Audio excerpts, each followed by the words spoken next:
మీరు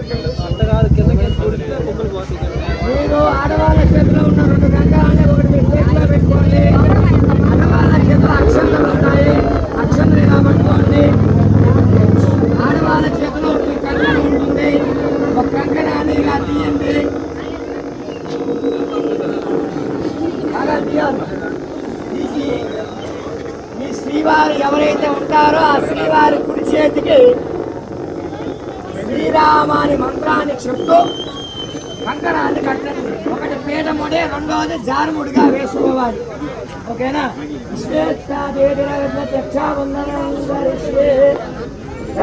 గట్టిగా వాయిస్తుండాలి.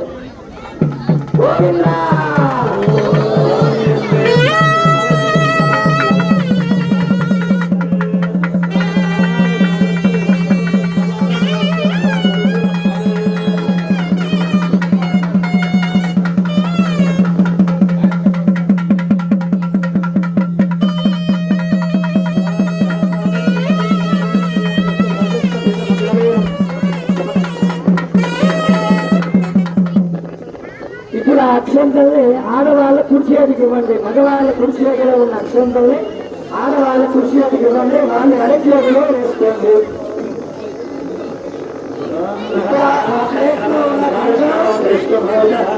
ఆ ప్లేట్లో ఉన్న కంకణం మగవాళ్ళు తీసుకుని ఇట్లా తీసుకోండి. ఇంకో కంకణం ఉంటుంది కదా, ఆడవాళ్ళ ఎడమ చేతి కట్టండి. శ్రీరామ అనుకుంటూ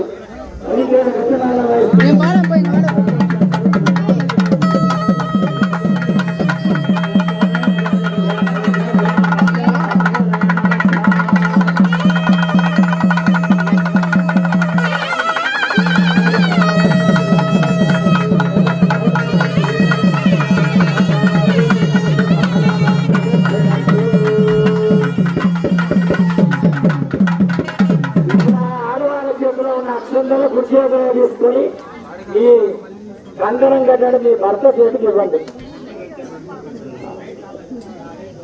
భర్తలు 2 పాదాలు ఆడవాళ్ళ దగ్గర ఉంటే దండం పెట్టుకుంటారు. పదే ప్రత్యక్ష దేవంట దండం పెట్టుకోవాలి. ఇక్కడ అశ్వంతులు ఏంటి వాళ్ళకి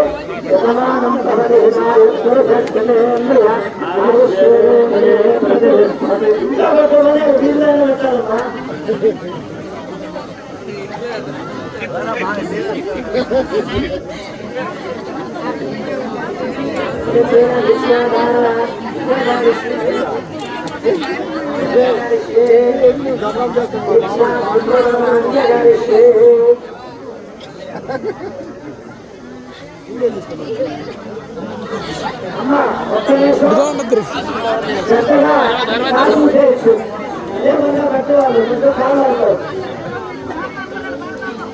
అయితే ఈ యొక్క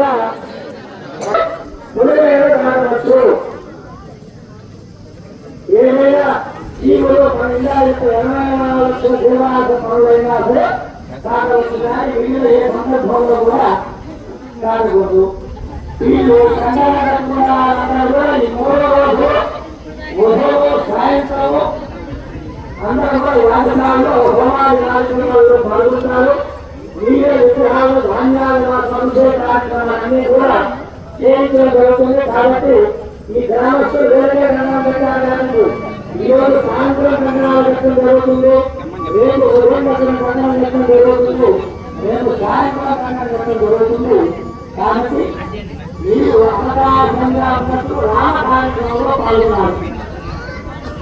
కాబట్టి ఆ యొక్క రామవారి కార్యక్రమంలో వానర సైన్యం ఎంతమంది పాల్గొని రామ కార్యక్రమాన్ని మీరు రోజు కూడా ఇక్కడ వచ్చేటప్పుడు పంచాకలు ఖచ్చితంగా ధరించి రావాలి. సాయంత్రం ప్రకారం వేసుకొని వస్తే యాగశాలలో కూడా రానివ్వడం జరగదు.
పూజ చేస్తున్నది.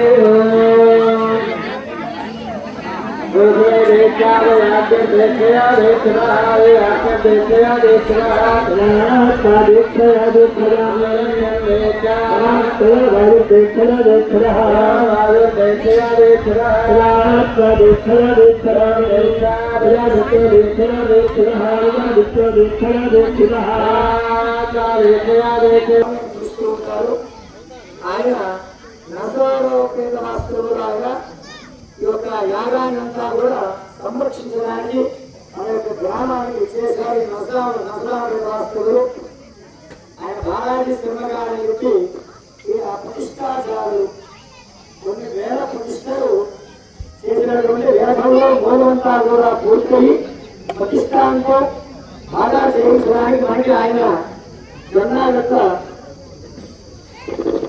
స్వామి బాలాజీ శర్మ గారు ప్రతిష్టాచారులు. ఆయన కూడా నరసరావుపేట వాస్తవులు. ఆయన ఆ తదుపరి ఈ స్వామి ఈయన కూడా నరసరావుపేట వాస్తవులు.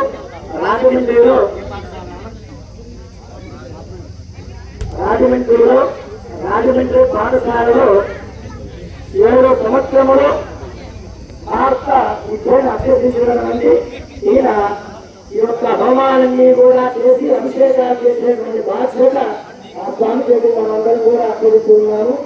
ఆ తదుపరి ఈ స్వామి ఈయన శ్రీశైలంలో 6 సంవత్సరాలు వేదాధ్యాన్ని పూర్తి చేసుకుని ఈయన నెల్లూరు రాష్ట్రములు మన గ్రామాన్ని విశ్లేషారు. ఈ యొక్క యాగాన్ని యాగశాల యొక్క ప్రతిష్టా మంత్రమన్నింటినీ కూడా శ్రద్ధగా ఆచరించండి, మాకు మంత్రాలోకం లేకుండా శ్రద్ధగా ఆచరించండి ఆ స్వామికి మనం బాధ్యత అప్పగిస్తూ ఉన్నాం. ఇంకా ఈ యొక్క యాగశాలలో అన్ని కూడా కార్యక్రమాలు చేయించండి చెప్పి అందరూ కూడా మనకు ఆందోళించారు. కాబట్టి ఇక్కడ ఉన్నటువంటి భక్తులందరూ కూడా ఒక ప్రాంతం నుంచి వచ్చినటువంటి వాళ్ళు కాదు, రకరకాల ప్రాంతంలో రకరకాలుగా మా ప్రతిష్టా కార్యక్రమంలో ప్రతిష్టాకారులు అనేక రకాల పనులు ఇట్లాంటి అభిషేకాలు, అర్చనలు, జపములు, ఇత్యాది హోమములు ఇటువంటి కార్యక్రమం అంతా కూడా శ్రద్ధగా చేయించండి అని మాకు ద్రవ్యలోపం లేకుండా మంత్రలోపం లేకుండా శ్రద్ధగా మా గ్రామాన్ని అభివృద్ధి చేయడానికి ఇచ్చేటువంటి కృతలే ఈ యొక్క దీక్షా ధారణ.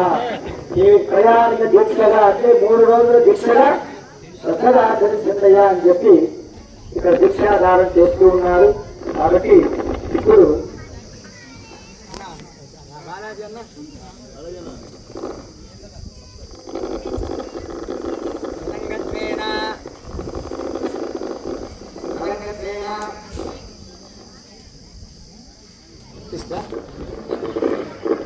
సాయంకాలం అందరూ కూడా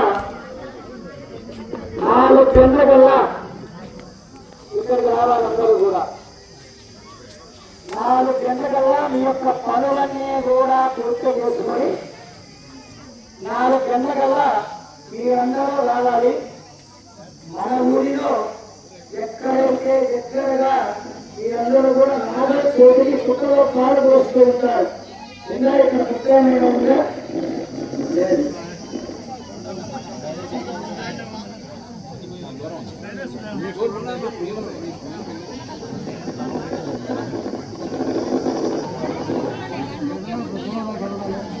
పుట్ట ఉందా? పుట్టలు ఉన్నాయా? ఒకే పుట్టగా పుట్టలు ఉన్నాయా లేదా? ఉన్నాయి.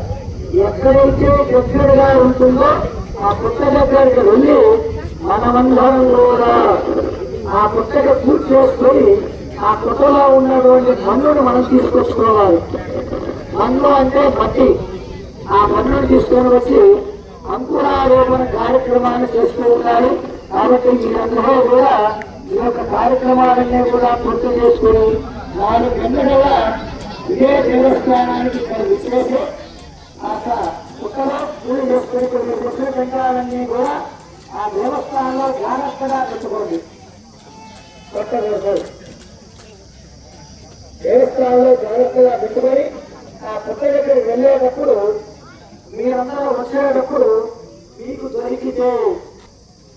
దొరికితే ఒక గ్లాసు పాలు తీసుకొచ్చుకోండి. పుట్టలో పాలు పోసి పుట్టను పూజ చేసుకొని ఆ మన్నును తీసుకొని వచ్చి అంకురారోపణ కార్యక్రమం చేయడం జరుగుతుంది. ఆ తదుపరి యాగశాల ప్రవేశము, యాగశాలని ప్రవేశ కార్యక్రమం చేయించాలి. యాగశాలంతా కూడా నీటిగా అక్షర స్వాములు అందరూ కూడా తయారు చేసి ఇక్కడ ఏ దేవుడు ఎక్కడ ఉన్నారో అక్కడ ప్రతిష్టాపన చేస్తూ ఉంటారు. యాగశాల ప్రవేశం చేసి మనందరం ఆ తదుపరి మనం తెచ్చుకున్నటువంటి ఇక్కడ అమలకి మనం ఏదైతే విగ్రహ ప్రతిష్ట కోసం ఏర్పాటు చేస్తూ ఉన్నామో ఆ యొక్క విగ్రహానికి భగవంతుడితో మంగళమాల వాయిద్యం చేసుకుని ఆ విగ్రహాలను తీసుకుని శుభ్రం చేసుకోవాలి. శుభ్రం చేసుకున్న తదుపరి ఈరోజు రాత్రికి స్వామివారు జలాదివాస కార్యక్రమం ఉంటుంది. స్వామివారు ఈ రోజంతా కూడా జలాదివాసం జలంలో ఉంటారు. కాబట్టి ఈ రోజు రాత్రి 8 గంటలకి జలాదివాస కార్యక్రమం ఉంటుంది. కాబట్టి ప్రతి ఇంటి దగ్గర నుంచి ఒక చెంబుతోటి పసుపు నీళ్లు తీసుకొని రావాలి. ఒక బిందెతోటి చెంబుతో పసుపు నీళ్లు తీసుకొని వచ్చి ప్రతి ఒక్కరూ స్వామివారి జలంలో అభిషేకం చేయాలంట. అభిషేకం చేసి అప్పుడు ఈ టెంకాయని స్వామి దగ్గర సమర్పణ చేయాలి. ఇది తెచ్చిన పుష్పాలు ఈ రోజు రాత్రంతా కూడా స్వామివారి జలాదివాసంలో ఉండడం జరుగుతుంది. కాబట్టి సాయంకాలం కార్యక్రమం 4 గంటలకల్లా మీరందరూ కూడా శిష్యభూతరై దేవస్థానం వద్ద విచ్చేయవలసిందిగా కోరమైనది. నమస్కారం చేసుకోండి.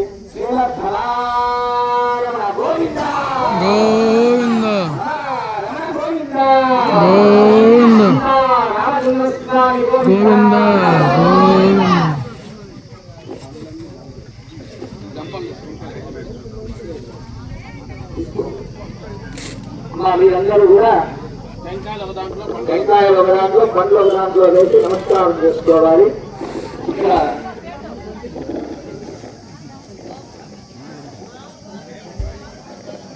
40 రోజులు యంత్రాన్ని అభిషేకం చేస్తారు. ఆ యంత్రానికి నమస్కారం చేసుకోవాలి. నమస్కారం చేస్తూ ఆ టెంకాయలు పండ్లు వేసేసి లక్షణంగా మీరందరూ కూడా భోజనం చేయవచ్చు.